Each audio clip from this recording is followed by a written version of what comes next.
Hi everyone, I'm Simon, and it's my job tonight to convince you that this long gap between episodes, that we're not just coming back to talk about Guardians of the Galaxy trailer. No, Let's face it. it's been a long fucking time since we've done a show, but I tell you what, man, it feels good to be back in the front row. Yeah, Talking about that's movies. nice. That was better than mine. It feels good to be back and talking about movies. It seems like a long time. In fact, I think it is a fucking long time. I was looking back over our old shows. I think it was August, the last one we did. But we're changing things up, and so we should be.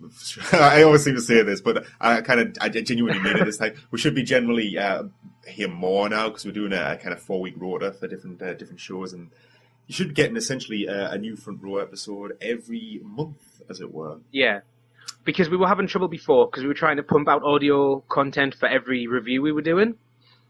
And that meant that the front row, amongst other things, would suffer. But now we've got a new system in place. We hope you like the new look and everything next week, hopefully. This should be a rolling thing of every month for this show. Yeah, and I'm looking forward to it. But yeah, let's Guardians face it, of the Galaxy. Fucking hell! It was so worth the wait. I mean, it feels like we've been talking about this movie since we started Screen Hog, probably a bit before that as well. Yeah. Since the first kind of concept art dropped. You say that our last podcast was in August. That was probably the last time we had any sort of decent news about Guardians until this last week. Yeah, it's almost as if this show should just be the Guardians of the Galaxy podcast. If we had more listeners, I think they should be paying us. The amount of times you mention it. Yeah, we should be fucking mentioned in the credits at this rate. But fucking hell, we finally got the kind of first publicly released trailer, and it was so good. And yet, slightly disappointing in other respects, but for the most part, it was fucking amazing. It was everything that I was hoping for. It was only disappointing in one respect for me, and that's you still don't hear Rocket talk or do anything. I was going to say Rocket Raccoon and Groot. You hear neither of those talk. And I've got a feeling that maybe it's because they're not ready yet, the CGI. Yeah. Maybe the talking sequences aren't ready yet. But other than that, this showed everything I wanted it to. If you had to, like, in my mind, how I imagine a James Gunn trailer combined with the Guardians of the Galaxy sort of background, how close is your imagination to what the trailer was?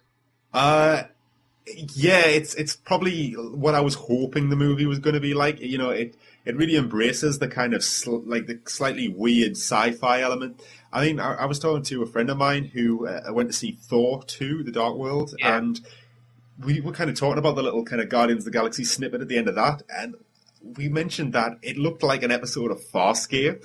It does, yeah. And I was thinking, you know what? Because of that, it could be horrible or it could be amazing. And it looks like it really, really good is going to run with this slightly unusual sci-fi style. And it just looked a lot of fun. It just looked so much fun, yeah. And the vibe I got from the trailer, I mean, when I asked you that question, this is exactly how I imagined the James Gunn Guardians of the Galaxy trailer to look like. It was spot on to what I wanted and what I thought I was going to get, so I was incredibly happy. But I got a real Fifth Element vibe from it.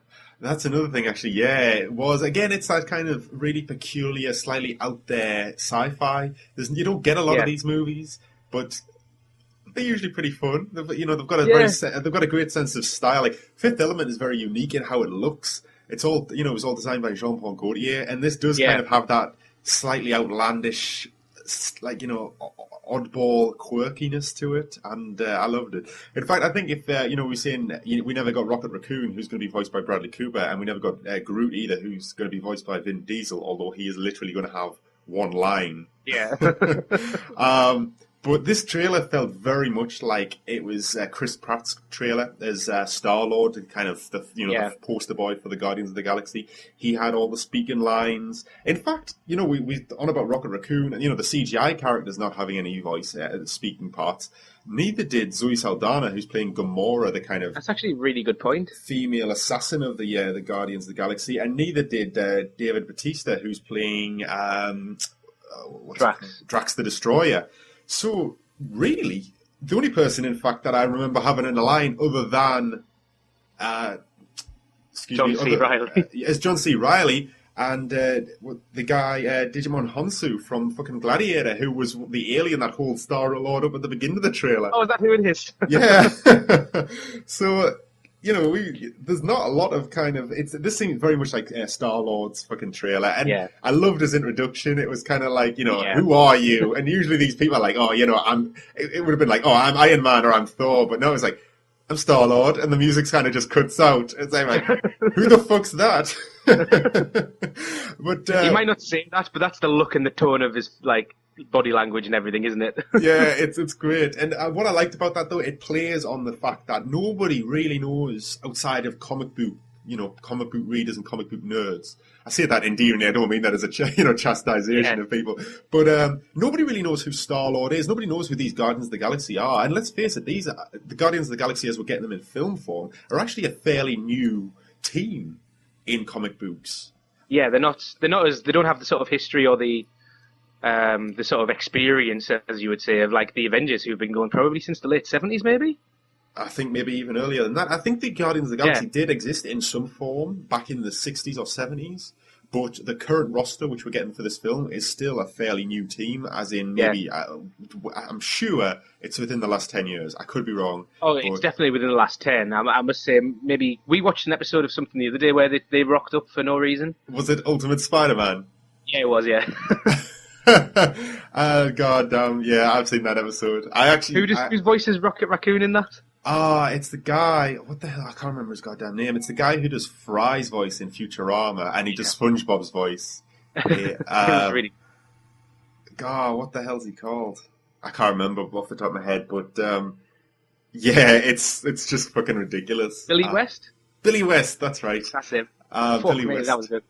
It was. I'm impressed. We say that we don't know who's like every time we talk about a comic book movie, as much as we're looking forward to Guardians of the Galaxy, we aren't deep into Marvel. Like I know nothing about this lot of people. I know more now than I did when they were first announced, purely because I've kind of looked into them. Yeah, to find out who the fuck they are. But yeah, they're going to be a bit of a mystery. I don't really know what to expect from. I don't even know what their kind of general story arcs are. I don't know, kind of, with Thor, you get a lot of kind of almost fantasy style battles and such, and with Iron Man, it's all technological warfare and stuff like that. And Captain America's all kind of military and espionage. I don't really know what to expect from these guys. I know nothing. I just like as well because they're almost anti-heroes.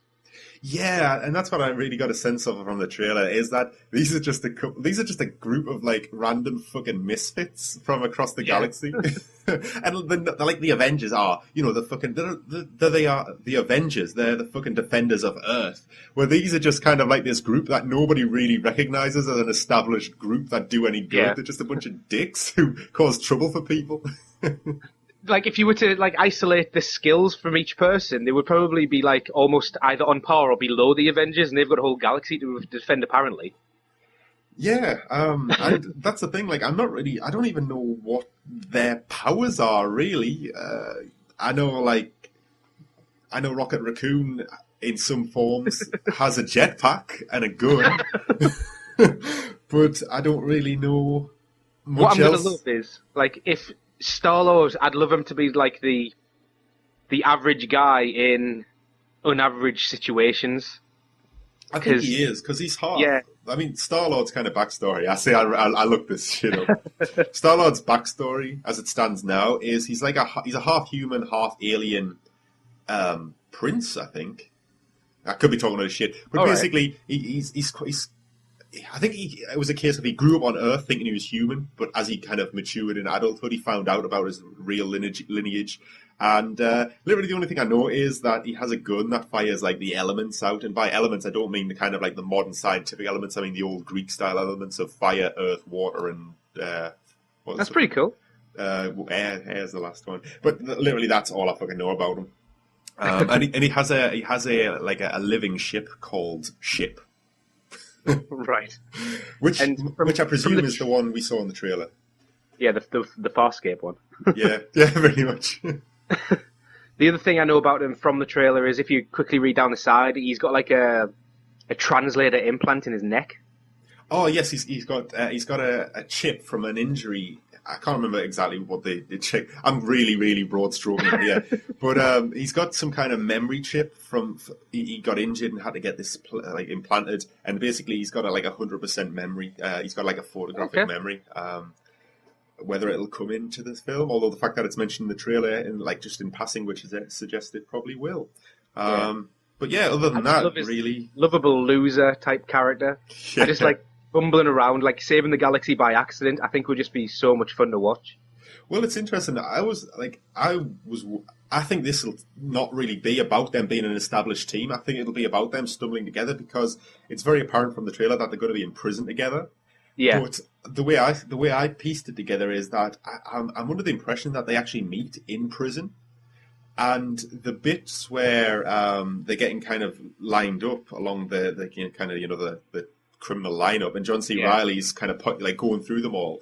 I get the impression that might be later in the movie because John C. Reilly and the English actor who's standing behind him, Peter Serafinowicz. He's the voice of Darth Maul. He's the voice of what? Darth Maul. Yeah. In the films? In episode 1, yeah. Really? Yeah. Going just. What a bunch of a-holes. It's the same voice, yeah. I love it. All right, I didn't know that. But him and John C. Reilly are in Nova Corp armor, and Nova Corp are essentially Marvel's equivalent of the Green Lantern Corp or the Lantern Corp or whatever. So much so that I think they've had some fucking legal issues with DC, like saying they've been ripping them off. But I get the impression maybe the Nova Corp.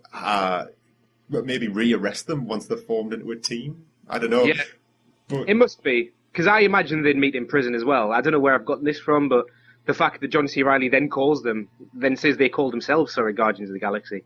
I think it implies later on. Yeah.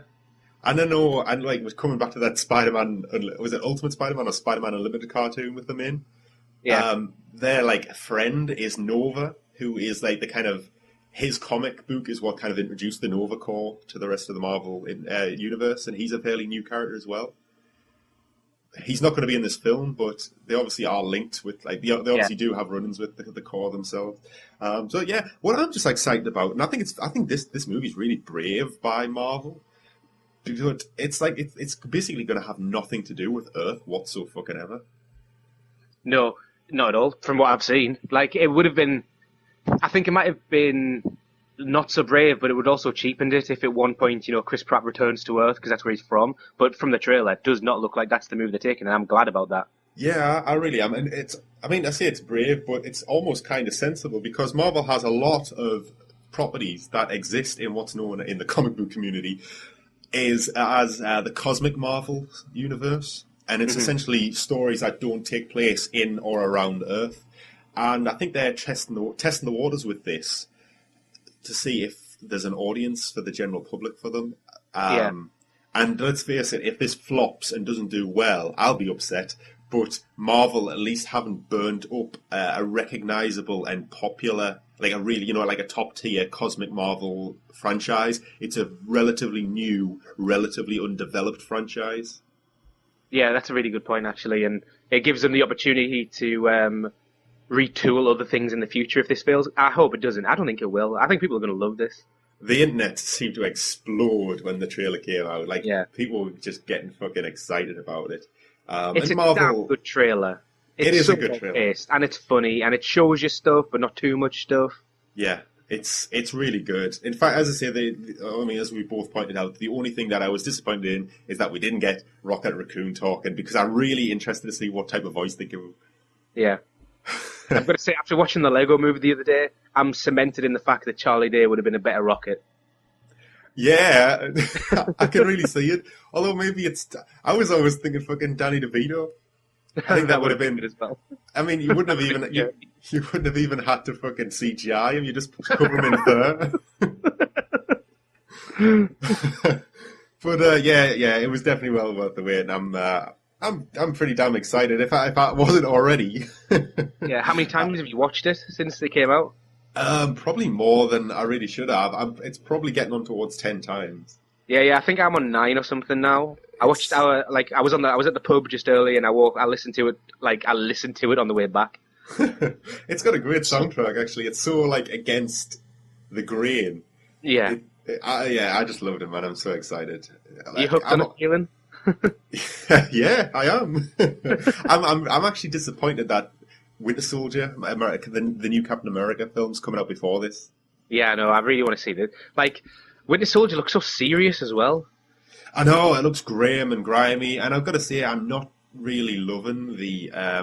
Like, I think the film looks pretty good, and I hope it does Captain America justice. Whereas I felt the original film felt rushed through Yeah, things definitely. too quickly There was to too get much him spelled for the out in Avengers. montages in the original. That's the problem. Yeah, it felt like it should have been two movies, Almost, yeah. one set entirely in World War II, and then one about him going into the future and being an Avenger.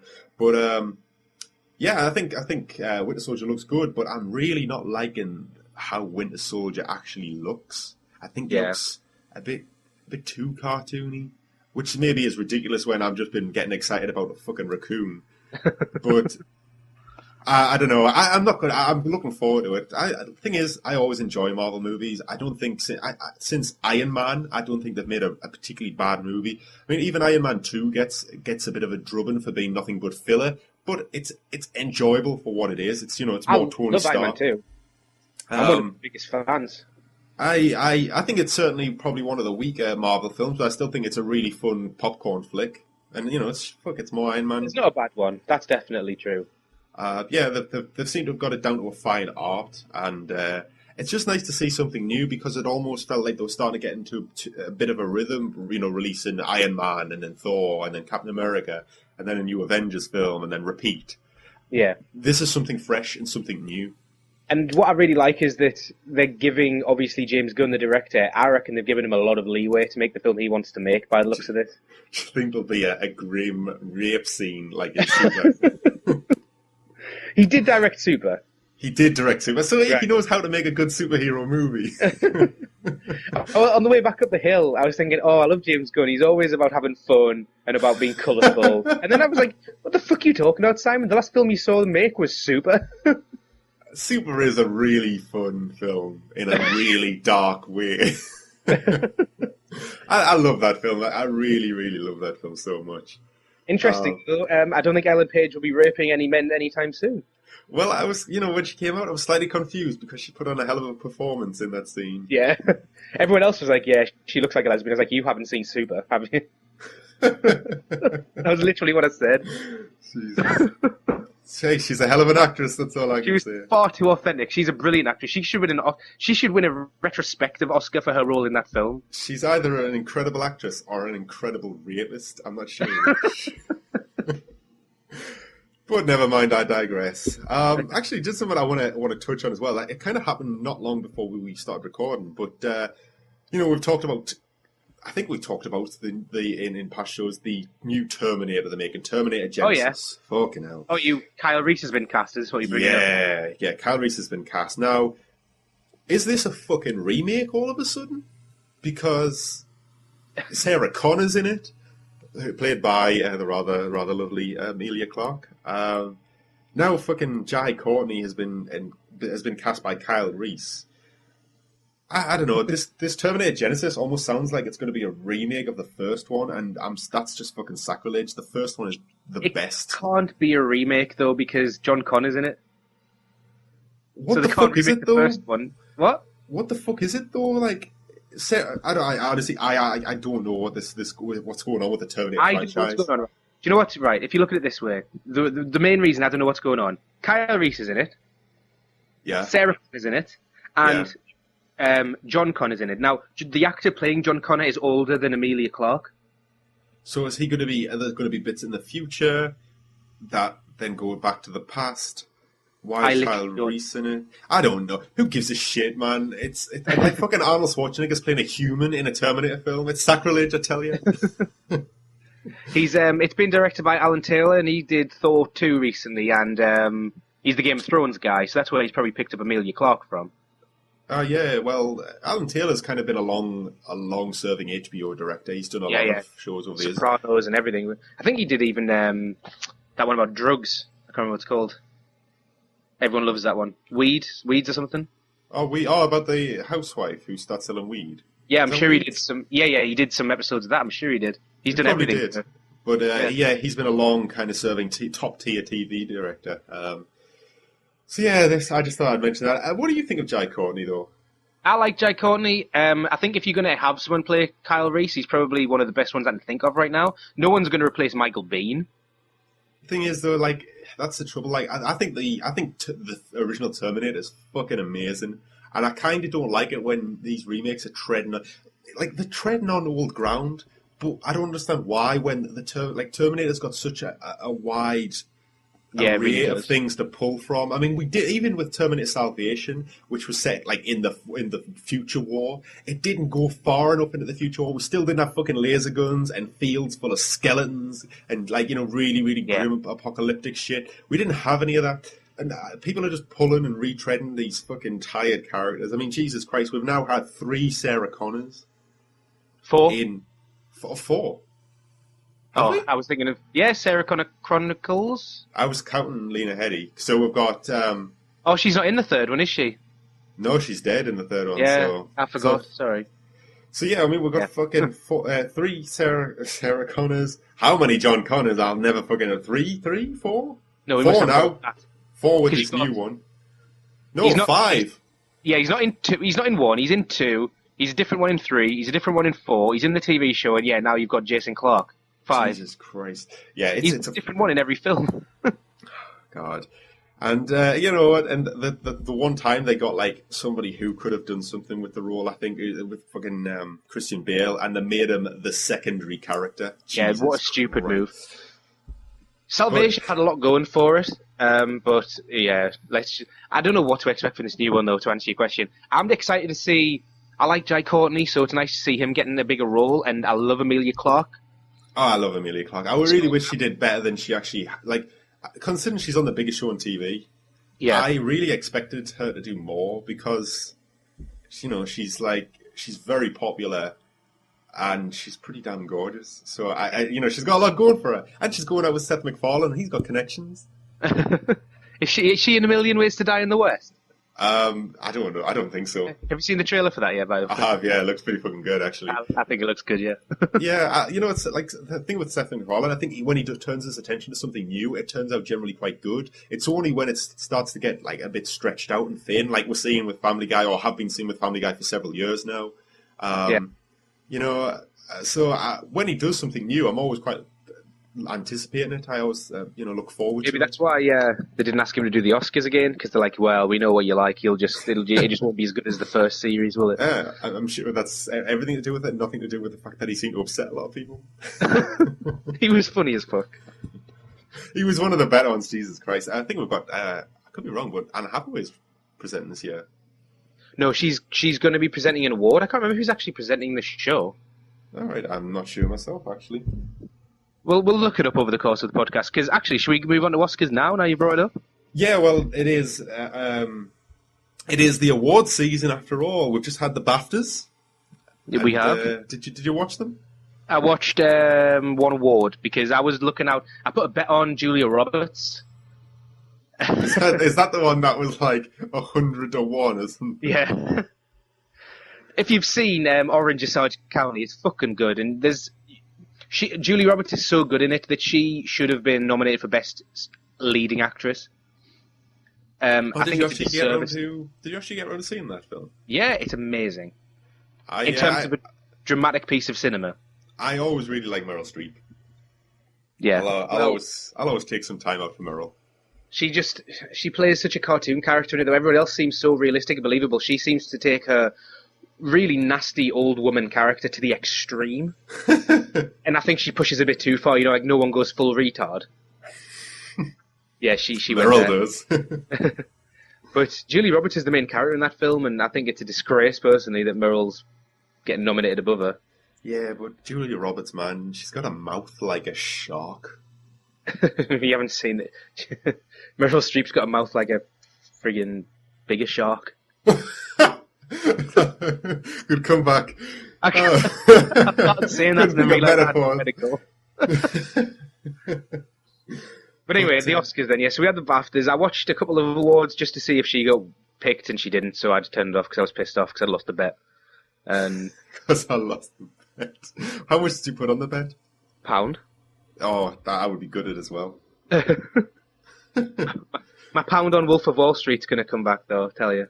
Well, I don't know, man. I'm really struggling to pick out like clear favorites because the BAFTAs have kind of thrown me. They Yeah, don't always they don't always basically align with who's going to win the Oscars, but they always give a reasonable idea of who's popular amongst yeah. the kind of the critics and the peers.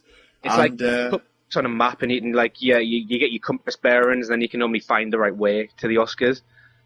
And it's so far out of whack what I thought was going to happen. yeah, you're right. Yeah, I'm really struggling to see who will win the Oscars. I still really hope Wolf of Wall Street wins something because it's my favorite movie in the Oscars. But Yeah, I don't think it will. To be honest, I think it's got certain things going against it that will prevent it from winning. yeah. Have you got a list of BAFTA winners just so we can? I have, yes, and to be honest, I think the big winner of the night really was probably 12 Years a Slave. Yeah, which is predictable but not predictable at the same time. It's like it seems the obvious choice, but when we went and saw it, I almost like discounted it slightly. Yeah, it's the thing is when you actually assess. I mean, like it's a really well made film. But the trouble is, for like, I think the trouble with me and you is we usually rate stuff and review stuff on how much we enjoyed it, Yeah, and sometimes we've got to distance ourselves if we're judging it on a kind of critical level. And 12 Years a Slave is a marvelous film, but I didn't really fucking enjoy it because it was heavy. And I wouldn't say I didn't. It's not that I didn't like the film. It's not something you watch for entertainment. It's very much an art piece. It's very much what I would describe as a worthy film. And worthy films win awards. yeah. But yeah, I mean, Gravity did okay though, didn't it? Yeah, Gravity was the second name of the night. And I don't know, maybe these two did better at the BAFTAs than I thought because they are or they have strong British links. Yeah. Well, Gravity is classed as a fully British film, isn't it? Yes, it was made in Britain, I believe, and the director Alfonso lives in Britain actually, despite being Mexican. But when he accepted his award, he said he'd lived in Britain for something like 13 years. All right. He directed Harry Potter. Maybe he's been in here since that. Yeah, possibly. God damn, that's a long. God, is it really? That's not 13 years ago. Is it? I reckon Harry Potter 3 might be 13 years ago. Jesus. God. What have I What done would that with my be? life? 2000. I reckon Harry Potter 3 came out like 2004, maybe 2003. So you're looking at 11 plus years anyway. Yeah, no, fair enough. Well, actually, I've said that 12 Years a Slave might be the big winner, but really, actually, looking at looking down my list, actually, it might be Gravity. It won a shit ton of stuff. It was always going to win more technical awards than 12 years. It won a lot of technical awards, but it also won, Alfonso Cuarón. Yeah. Yeah. I say Cuarón. Alfonso Cuarón won Best Director, and he fucking deserves it. The way Gravity was made, and the long shots and everything, and the planning that must have gone into making that film is spectacular. With the trouble with Gravity, I find is I don't think I'm ever going to be able to watch it like how it should be watched again. It should be watched in a sparsely populated cinema, preferably IMAX, preferably 3D, and I don't say that often. No, it's one of the sort of that's the gold standard of 3D in my opinion now, and. Like, I saw Lego Movie the other day in 3D, completely unnecessary. What a waste of fucking effort that 3D was. Yeah. I literally took my glasses off halfway through, and there was entire scenes that were in focus. I was like, what have I paid my extra money for? Yeah, my £1.50. Yeah, what the fuck's my £1.50 going on? But I brought my own glasses and everything. So did I. Hey, I tell you, I was a bit pissed off because I was telling you the other week I mean just for those of you at home who don't know me, but both of us subscribe to the Cineworld Unlimited card, which is essentially what's like £15-16 a month, and you get unlimited viewings at Cineworld cinemas. And when you join, you get a nice red and black card, and it's all very nice. And you get to go in, you hand your card over, and they give you a free ticket. But 3D movies still cost you £1.50. I don't know how they came up with that amount, but fuck it, that's what you got to pay. But after you finish your first year and continue your subscription, you get given a premium black card. And I got mine through the post the other week, and I was really excited because now I get everything free. And I also get a 25% discount at the concession stand. So now it's only mildly obscene to buy things in the cinema. But I took my fucking black card with me. Look, my premium membership, acting like, big man on campus. Slapped George it down on the Clooney table. up in the air. Yeah, that's what I felt like. But I fucking smarked over. I want to see Lego 3D. I'm not paying shit. He's like, oh no, that's still 150. I said, I've got a motherfucking black card. I didn't really say it like this, but I got a fucking black card. I don't have to pay. And just like, oh no, they've sent them out too early for a lot of people, so just give it a few weeks. I was like, Oh, right. you fucking shitting me. I was really caught short though, because I had fucking no money on me. I didn't expect to pay. I made a point of leaving my money at home so I could walk in with my black premiership. You left your wallet as well, just took the card out of the wallet. Yeah. And I hung it around on a gold chain around my neck. Hilariously, I didn't take any money either, so I had to pay my 150 on card. Well, they've made a loss there then. I'm sure, don't you have to pay something like, don't you have to push through a £5 or over through a system, otherwise they get charged for it? Well, they might have, but I didn't. Oh no, you won't. Some places used to make you fucking pay. Oh, a lot of places still do that, but I think big companies let you do whatever the fuck you want now. Yeah, I would be outraged if they made me do that.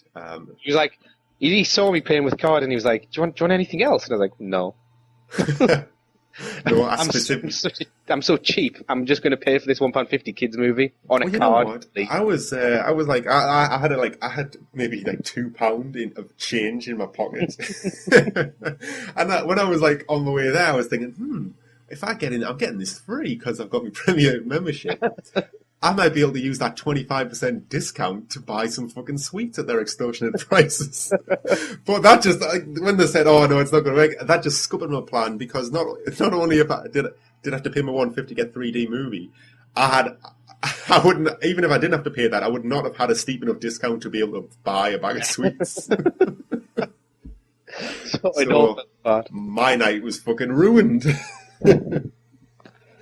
So, sorry, BAFTAs. BAFTA. So, yeah, I mean, Gravity won a ton of awards. Alfonso Cuarón won for Best Director. It won a lot of technical awards. It won cinematography, which it should have done because it was fucking gorgeous. Although, I've got to say, 12 Years a Slave as well was also very, very beautiful. Yeah, it was. But it wasn't quite as impressively beautiful. No, I know. I know what you're saying. It's because I think it's because of the scale of what Gravity's showing you. It really comes across. But yeah, American Hustle won a few as well. Actually, I actually have kind of forgotten about American Hustle as much as I enjoyed it. It was the first in the the awards season at least that I saw of like all the kind of front runner movies. And I've seen 12 Years a Slave since. I've seen Wolf of Wall Street since. I've seen Captain Phillips again since. Oh yeah. And it's kind of been pushed to the back of my mind almost. But yeah, that one hair and makeup, and I kind of think, I probably should have. Jennifer Lawrence won. She did, and I think that was a bit of a surprise, considering she shares so little screen time. Yeah, but she's so good. She is good. she's great. She's not Julie Roberts good, but she's good. Yeah, well, she wasn't there to fucking accept her award though. Oh, was she not? No, and I don't know what she's doing. Maybe she just can't be fucking bothered. But I thought she's practicing walking for the Oscars. She could have. This could have been a dry run. It could have been actually, yeah. Christian Maybe Bale she's just scared of going up to collect awards now. Possibly, but the thing is, like, everyone else from American Hustle was there. Christian Bale, Bradley Cooper, Amy Adams. Like, when you just said that she wasn't there, that was a real surprise, because I actually never saw that award. I went back and retrospectively looked at my bet. But there was, like, shots of the whole American Hustle crowd. I thought they were all there, because I could pick out most of them.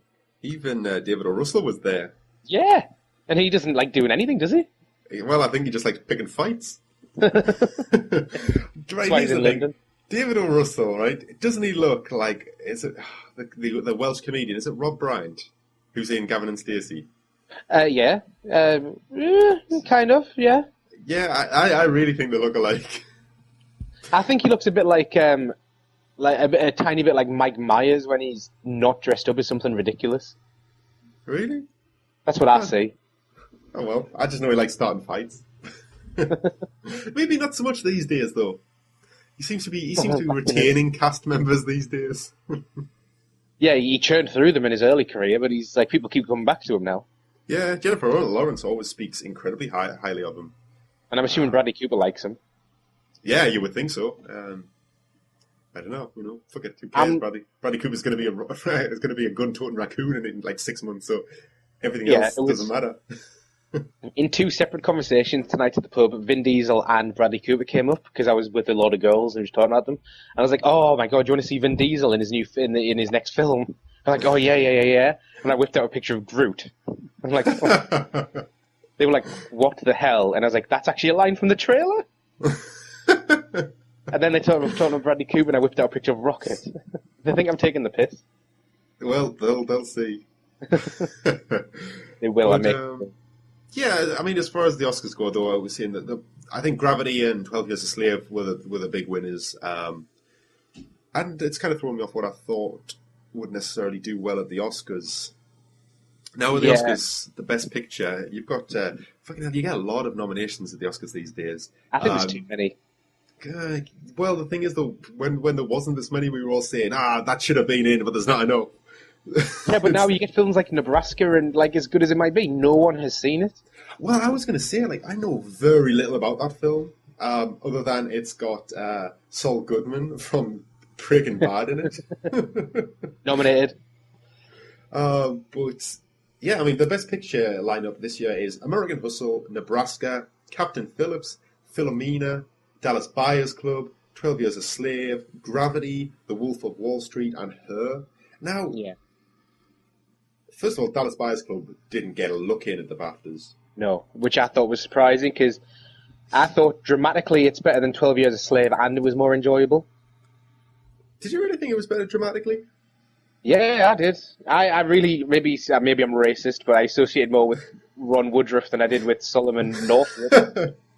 You had more in common with a bigoted Texan than Yeah. than a gentle than a gentle musician sold What in can I slavery. say? The North will rise again. But yeah, I mean, Captain Phillips is also nominated for this, and it was a big surprise to see actually that Barkhad Abdi, who plays the lead pirate in Captain Phillips, he won for Best Supporting Actor. Oh, did he really? That's Yeah. good. He was good. I really liked Yeah. him. I thought it was great. He was great because Captain Phillips. What that did very well, though, it showed the pirate side of things, and basically, these were just kind of lads from the farming village who were basically forced into piracy by the warlord over over that district, and I thought just you got a great insight into the way they live. I mean, don't get me wrong, like his character was pretty ruthless, but you could tell it was sort of he'd grown into that role almost. Yeah.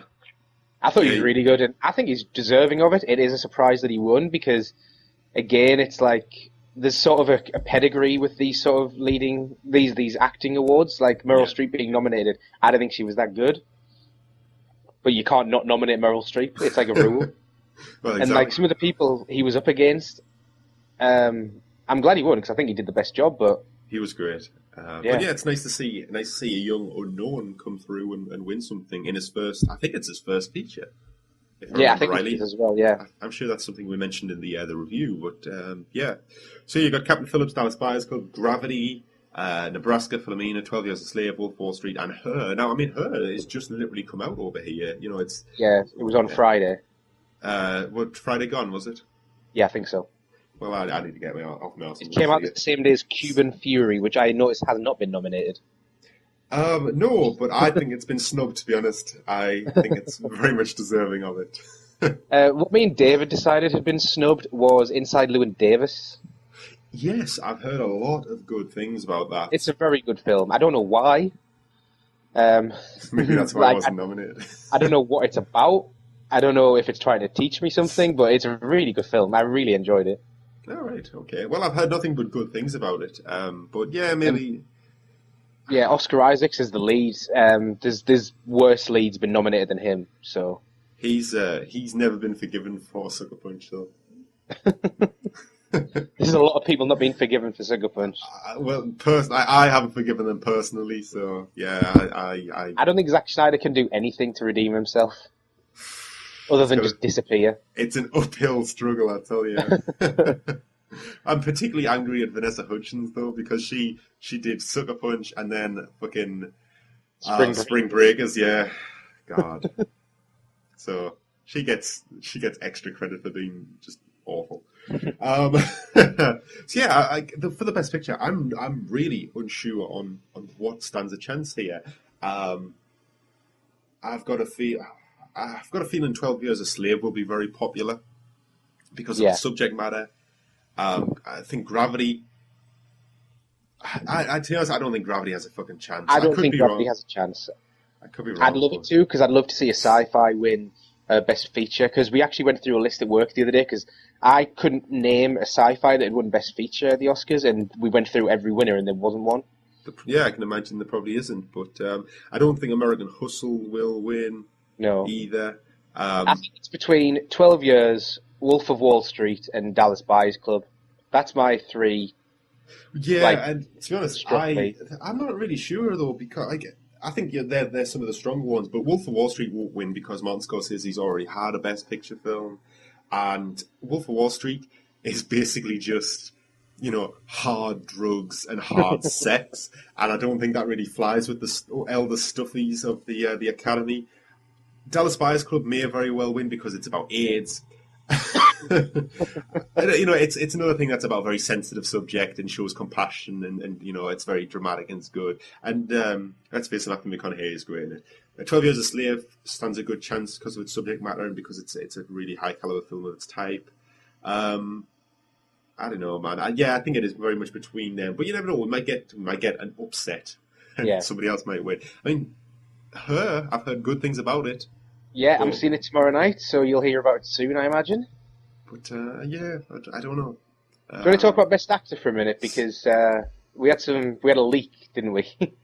Yeah, fucking hell. There was a leak on CNN where they accidentally showed. I don't know. I can't remember off the top of my head if it was a ballot or a. I want to say it was like the plaque that goes around the base almost that they hadn't bent on or something. Yeah. And it showed basically Leonardo DiCaprio winning for Wolf of Wall Street, so bets on him. Yeah, I put some money on him. I'm not gonna lie, but I think I've always talked about how everyone says Leo should have won, but there's always been someone better than him, and I thought this year I slightly think Matthew McConaughey pipped him again. But based on this CNN news, I'm thinking, well, maybe he hasn't. I really like Leonardo DiCaprio on this. I think this is probably his strongest role that will enable him to win an award. But I don't know. Again, Chiwetel Ejiofor might fucking come in and swoop in and steal it. He did at the BAFTAs. I don't really know. There is a lot of hype building around Matthew McConaughey as well, though. Like he's the one getting all the publicity and all the interviews at the minute. See, is it though? Because it's since Dallas Buyers Club seemed to come out with a whimper and then tail off. I heard more about it before it came out. Possibly over here, I'm on about American talk shows. He's been doing a huge tour of he was one of the first guests on.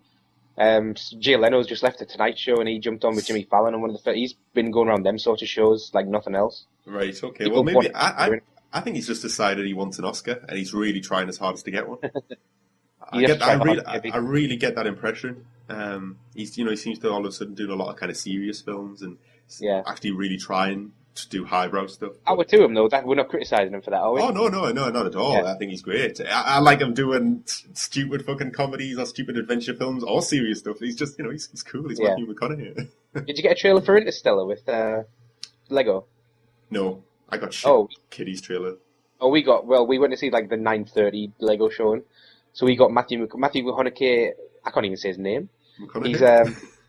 He's the lead in Chris Nolan's next film. Yeah. And we got a teaser trailer for that. I've heard interesting things about it. It looks good. Best Actress, moving down. Honestly, I have no idea who will win this. Amy Adams won't because she wasn't even the best in American American. Hustle. I would say Meryl Streep's not going to win because she's won how many before? Plus, I don't think she was that good. Yeah, I don't think Meryl Streep's going to win. Kate Blanchett she may very well follow through her BAFTA win. With her Blue Jasmine. Is that Nebraska? No, it's Blue Jasmine. Right, that's Blue Jasmine, which again I haven't seen. So it's a Woody Allen film. Again, I don't think it's out over here. Unless I'm talking complete shit and I'm out of touch and really should be slapped. But I don't know. But actor in a supporting role. Hey, Barkhad Abdi might come back and do it again. He might. I personally want Jonah Hill to win. I think Jonah Hill. I don't know. Yeah, I want Jonah Hill to win. Jonah Hill was absolutely. He was just so fucking entertaining. And you know what I liked about him? He didn't feel like Jonah Hill just being Jonah Hill to be funny. It felt like he legitimately did try and act, and I felt like he was a great partner for Leonardo DiCaprio on screen. I agree. I think he deserves it. Certainly, it's not like we want Jonah Hill to win because it'd be funny. I mean, that is it would be funny though. It would be funny, but he does deserve it. He acted really well. Yeah, he was great. He's actually was really good in the Lego Movie. I didn't realise it was him. Oh, it's Green Lantern. Yeah. Yeah, and Channing Tatum was Superman. I know, it's such a good line pairing. I know. But the other actors, you got Barkhad Abdi, he might come through in a minute. Bradley Cooper, I don't think will either. No. Michael Fassbender might. Michael Fassbender, I think that's the only competition of Jonah Hill, what we're talking about. Michael Fassbender, definitely probably one of the favourites. He was good in 12. He was the better part of 12 Years a Slave, in my opinion. Yeah, he was really good. He was so fucking nasty and menacing. And yeah, I just like Michael Fassbender. Like I always like. Yeah. And of course, Jared Leto. Yeah, Jared Leto. Yeah, I think he stands a good chance as well. But they're all people I'd like to see win though, which is odd because like the other categories, I've definitely got favourites and one way or the other. But this one is like all of them deserve it. All of them I enjoyed. Well, that's what we've kind of found. Excuse me, I'm choking here. And that's what we've kind of found in the last few years, that we've always all the films have been quite evenly spread. Yeah. Like last year, was it? Silver Linings last year, though. Yeah, Silver Linings was my clear favourite. We really got behind Jennifer Lawrence. I think it's because of us that she won. I think so. Our tireless campaigning. But we're talking about Jennifer Lawrence. She's back up for actress in a supporting role. Yeah. I would love to see her win. Not just because I thought she was great in American Hustle, and her and Christian Bale were the strongest parts of that, particularly her in the small screen time she got. But to win 2 Oscars at her age, she's a year younger than us, man. Yeah, back to back as well. But it's because of that I don't think she will win, and I think it's more political than kind of judged on merit, which is irritating. Again, Sally Hawkins nominated for Blue Jasmine. I can't really comment on that. Although Sally Hawkins seems to be one of these actresses who disappears until she's nominated for an award again. Is she like the mum from The Fighter? She always seems to I don't know what she's doing until award season, and then she's there she is again. Yeah, she is a bit. It's been a long time since I've seen Sally Hawkins in anything. Julia Roberts, who I'm surprised for you to be champion her as much as you are. It was good. I was surprised by how much I enjoyed that film. You've also got a lady called June Squibb, who is in Nebraska, and Lupita Nyong'o, who's in 12 Years a Slave, who could also win. I thought she was really good. Yeah. Based on all the ones I've seen, I would still say Julia Roberts is the best. Really? Yeah. Even better than War Last Jenny? Yeah, well, it's hard to... So you're testing your loyalties now. I know. I'm being political. Yeah, I know what you mean. Thing is, though, Julia Roberts has won before, hasn't she? Yeah, she has. Yeah, I'm sure she has. I can't remember. I couldn't tell you what for, because I used to not like Julia Roberts whatsoever. But... Runaway Bride. It was Notting Hill. No, it wasn't. I was going to say, Jesus, that was a thin year, wasn't it? But I suppose the other big award that's going is directing. So you've got David O. Russell for American Hustle, which rhymes. Gravity, which is Alfonso Cuarón. Nebraska, which is Alexander Payne. 12 Years a Slave, Steve McQueen, the black one, not the old movie star, and Wolf of Wall Street with good old Marty Scorsese. So, all of the best directors also have best film this year. That's generally, you usually find that the two go hand in hand. Not always, but it's usually a good indicator. Apart from when the best film and best director last year was Ben Affleck in Argo and he didn't even get nominated. Yeah, well, I think, again, though, the thing with Argo, I'm not saying it wasn't a good movie, because it was a good movie. It's one of those movies that, yeah, it'll be, out of all the nominations, it'll probably be the least remembered. Oh, I'll remember. I couldn't remember any of the other ones that were nominated last year, apart from Silver Linings, I'm guessing. I loved Argo. I thought it was good, but I don't think it was the best movie that was nominated last year. It was the only one that made me cry last year. It seems to be the one that almost kind of won because everybody else was too busy squabbling over the other films, and that kind of just snuck up through the back. Well, like that Australian speed skater at the Winter Olympics. Are you getting into the Winter Olympics? Well, just really, he was like behind by like 3 laps, and everyone fell over just before the finish line, just skated past them. I have watched far more figure skating in the last 3 days than a man ever should. A man who had not been ice skating for 15 years ever should. I do have a gripe to make that's not really film related at all, but if the BBC is listening, stop putting curling and figure skating on normal TV and make me press the red button to watch ice hockey. I know, right? Okay, BBC, we know we're good at curling, but stop trying to make it cool. It's not going to work. It's ridiculous. It's fucking balls on ice. Watching Finland take on Canada in the ice hockey was one of the best sporting things I've ever seen. It was phenomenal. That's the trouble with the Winter Olympics. It feels like they haven't got enough proper events to go around. Sliding down hills. I mean, one or another. See, I don't mind the skiing and the snowboarding. I particularly like the snowboarding cross, which is the racing. Yeah, that's my favourite snowboarding one. Yeah. Yeah, but it's on for 3 hours and then that's over, and then you've got 10 hours of figure skating solid. And I'm sitting there watching the figure skating, and I think, oh, she was really good, and then she gets a shit score, and then somebody comes on, and I think, she wasn't that impressive. She gets a really good score, so obviously I'm not qualified to be a figure skating judge. But I'm just intrigued how there's 9 different luge disciplines. Oh, god damn it. It's just it's spinning it out for the sake of filling in TV, I think. Men's, women's, doubles, mixed, team, and then relay, which is all of the above put together for a different sport. For a laugh. I mean, coming back to my favourite sport, figure skating, there was, last night, there was 30 different entrants figure skating one after the other. There's only 3 medals. Cut that number down. Yeah. Jesus Christ.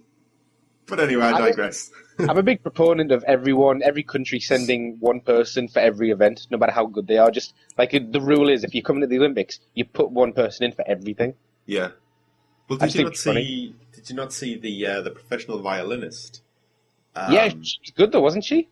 No, she was terrible. I mean, compared to the 30 best in the world, though, yeah. Yeah, she's a pretty good skier, but she was a whole minute behind the top of the leaderboard. And when these people are fighting over literally 0.3 of a second just to get up one place on the board, she was never in it. But hey, fair play to her. She enjoyed herself. She doesn't need skiing. She just plays the violin. And that's why Julie Roberts will win Best Supporting Actress at the Oscars. So who's your money on for directing? I don't think Scorsese will win because I think this year, directing-wise, there is better, but also because he's won. I think he's got a better chance of winning Best Film with Wolf of Wall Street than Best Director. I don't think he'll win either, but I'd like to see it win. I don't either, but I think that's why I'm just quantifying my opinion. I don't think Steve McQueen will win. I think that's got a better shot at picture and actor. Is it because he's black? Because everyone's getting confused as to the fact that he was around in World War II. And wearing he escaped from a World War II prison camp wearing 1960s fashion. Yeah, and then became a black man. That made some really grim films. He's had an interesting life. If that was my name, and I was like, what should I write? Steve McQueen's my name. I'm going to go into movies. That just seems like a mistake if you're not going to change your own name. At least go by Stephen McQueen, or Yeah, something like- slightly different. I'm willing to bet there's a Meryl Streep out there who's changed her name, who's an actress. I don't know though. You could get like additional gigs by pretending using the I'm name of willing your to advantage. meet her. Like, oh, by the way, Steve McQueen wants to meet with you. Like, shit, really? I don't know. I think I think the original Steve McQueen's been dead long enough now. Yeah, I was going to think of Steve McQueen actually dead. He's been dead quite a while now. Sorry, Steve. Right. So, yeah. I my money is on possibly on Gravity. Yeah, I'm I- gonna put it out there. Put it on Gravity. yeah. I'm not even gonna quantify it. I just think it'll win. I don't think it'll win Best Picture, but I think because if you think about it differently, yeah, you're right. The directing, the organising alone, I think he deserves the award. Yeah, it's such a beautifully crafted film. It'd be just nice to see Alfonso Cuarón actually getting recognized. He's a really good director. He just seems to kind of get passed over a little bit, or make films that don't really get recognized for awards. I mean, Children of Men was one of his movies, and that movie's fucking great. And it's got some brilliant long shots. And because it's sci-fi, it seemed to kind of get overlooked somewhat.